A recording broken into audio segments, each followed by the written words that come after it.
Tok Sah lah kata dia tak buat. Bohong besar. Itu cerita. Itu saya harap saya tanamkan dalam hati kepada saya benda tu. Saya harap semua orang lah buat macam tu. Maknanya until last minute kita masih buat kerja lagi. Kedua, apa yang Samsul dah cerita, saya mula-mula bekerja di UTM sebagai pensyarah.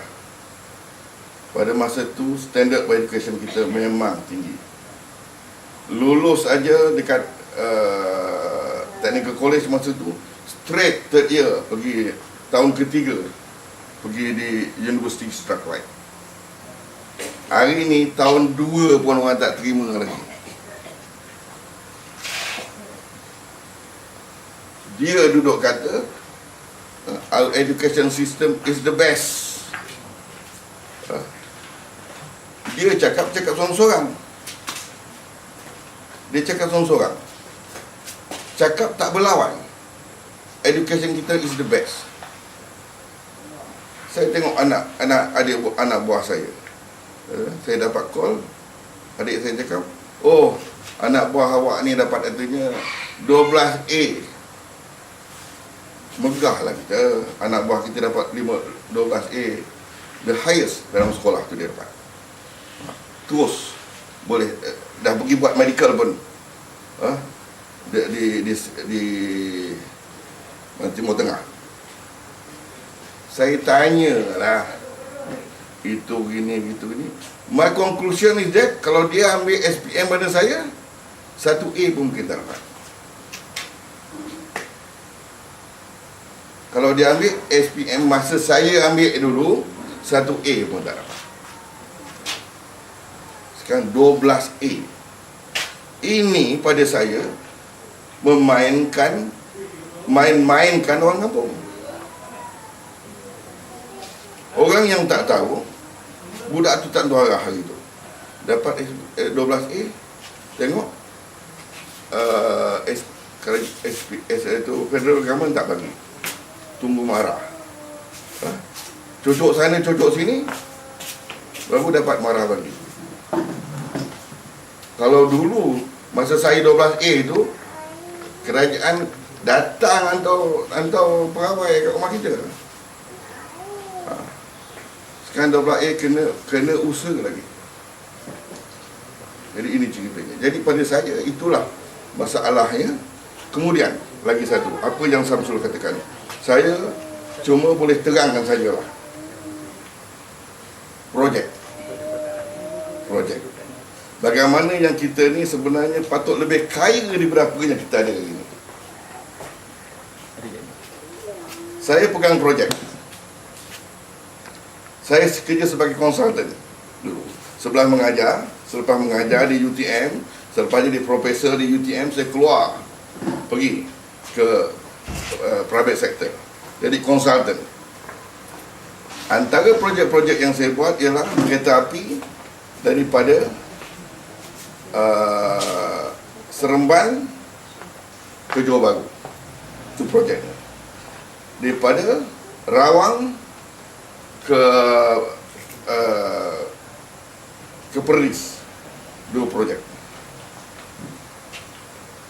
Projek daripada Rawang ke Padang Besar tu, kita buat estimate. Bila kita buat estimate kita, projek itu harganya 7 bilion. 7 bilion itu according to calculation kita. Ini calculation orang yang memang arif dalam hal itu. Saya termasuk di situ. Saya bagian elektrik. 7 bilion. Dapat saja surat daripada Kementerian Kerja Raya. Dia kata okey, kerja itu projek ini kita serahkan pada awak jadi konsultannya. Balik saja meeting, CEO saya kata okey, bila kita siap esok, projek yang kita mulanya 7 bilion ni akan jadi 12 bilion. Kerajaan bila dikeluarkan surat tawaran pada kita tu harganya 10 bilion.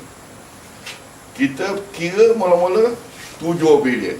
Dia keluarkan surat 10 bilion dia bagi kita. Bila kita kata kita adakan mesyuarat, kita kata bila projek ini siap, harganya akan jadi 12 bilion. 5 bilion mana pergi? 5 bilion mana pergi?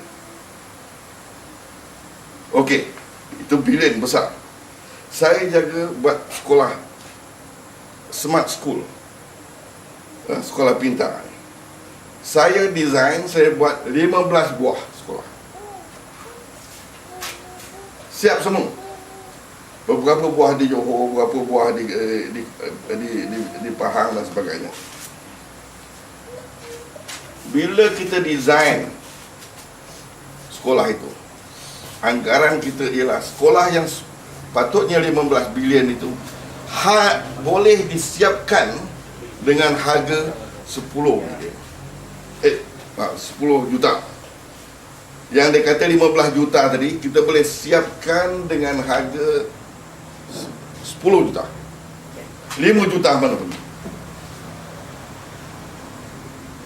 Sekolah smart school tu pun dia makan.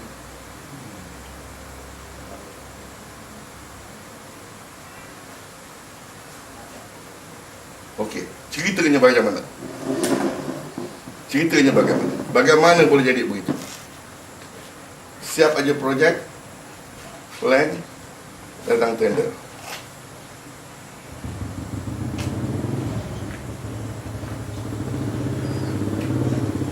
$10 juta. Dia kata 15 juta. 15 juta. 10% daripada 15 juta itu maknanya dah habis. Yang kontraktor akan dapat ialah 90% daripada 15 juta.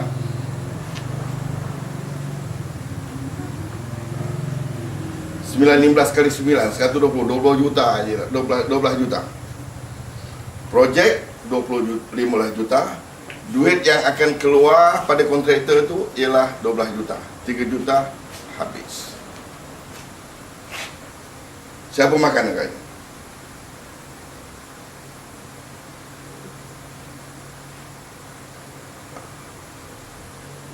Menteri dia tak ambil duit. Orang menteri ambil duit. These are facts. Ini maklumat yang kata grassroots punya maklumat. Kemudian buat kerja. Ini kena gunakan alat-alat yang diluluskan oleh SIRIM. Tak digunakan juga. Gosap, betulkan, replace, naik harga lagi. Oleh sebab tadi tu, macam saya dah tahu, saya deal dengan ketua Jabatan Kerajaan, kita tahu daripada itu 10% dah pergi, kita dah berani ambil. Sebab dia ambil, kenapa kita tak boleh ambil? Konsultan yang mana saya bekerja hari itu, saya berhenti. Saya resign daripada konsultansi. Sebab konsultan pun ambil. Akhirnya.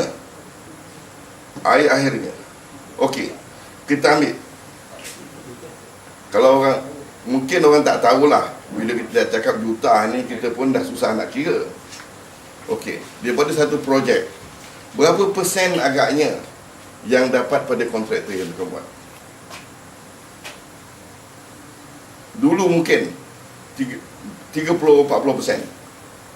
Sekarang tak lagi. Kalau dapat antara 25 ke 30%, itu sudah baik. 25 ke 30%. Maknanya kalau daripada RM100, untungnya ialah antara RM25 ke RM30. Itu yang kontraktor akan dapat. Orang kerajaan dah ambil sikit, menteri dah ambil sikit. 10%? Berapa peratus yang tinggal pada kontrak itu? Kemudian konsultan ambil sikit. Kalau tidak, kita tak mau sign. Dia ambil sikit. Kontraktor ni tadi nak ambil projek ni, pergi pinjam duit bank. Bank dah ada sikit. Itu dah kena bayar lah. Dah terpaksa kita bayar. 5% mungkin. Akhirnya tinggal berapa peratus margin yang tinggal pada kontraktor. Itu yang dia tipu. Itu yang stadium di Kuala Terengganu tu jatuh. Itu yang bilik-bilik komputer jatuh.